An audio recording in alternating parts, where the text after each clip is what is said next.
What's up, guys? Welcome to your 18th Android tutorial for the new Boston. Again, it's me, Travis. What we're going to do in this tutorial is basically set up our menu, because we're going to create a lot of small applications and we just want to have a menu so we can kind of go to each activity and see what that example does. So basically our menu is going to be our activity that we want after our splash screen. So what we're going to do is we're going to just create a new class by right clicking on the package, my computer doesn't freeze here, and then go to new class, and we're going to call this menu. Now hopefully you guys kind of get familiar with the layout of this onCreate stuff. Again, some things are probably still pretty confusing for you guys, but just stick with the series and everything will make sense at the end.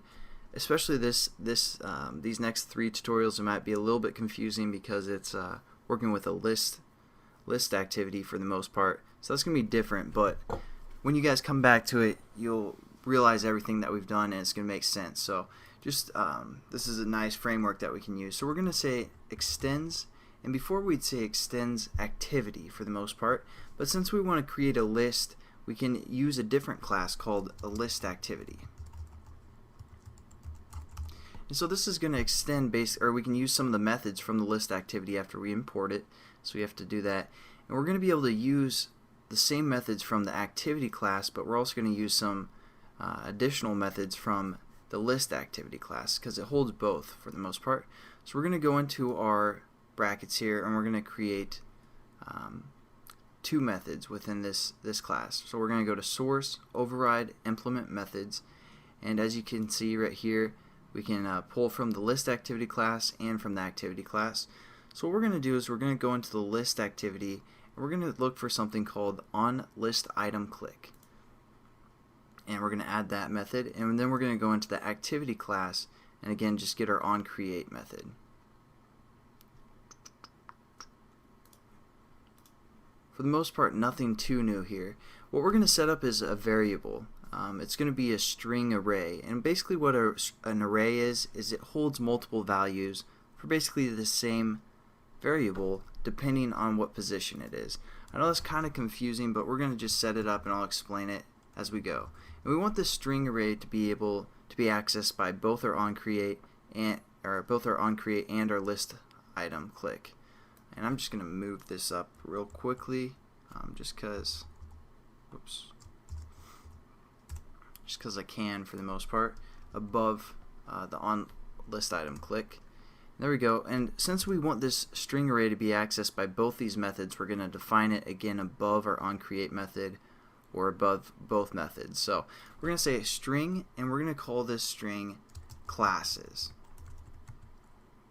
And to make it an array, you want to add square brackets like that, and we're going to hit this equals, and we're going to define the string array, and then I'll kind of explain what a string array is after we set it up.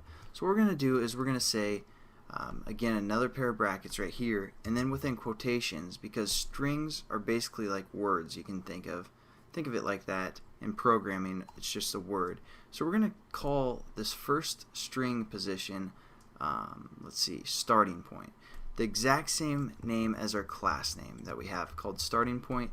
Make sure it's the exact same, case sensitive and everything, because we're going to have this application use these string positions for the most part to open a new activity. So just say starting point, and then we're going to put a comma, and we can say example 1, and then I'm just going to copy this and paste it a few times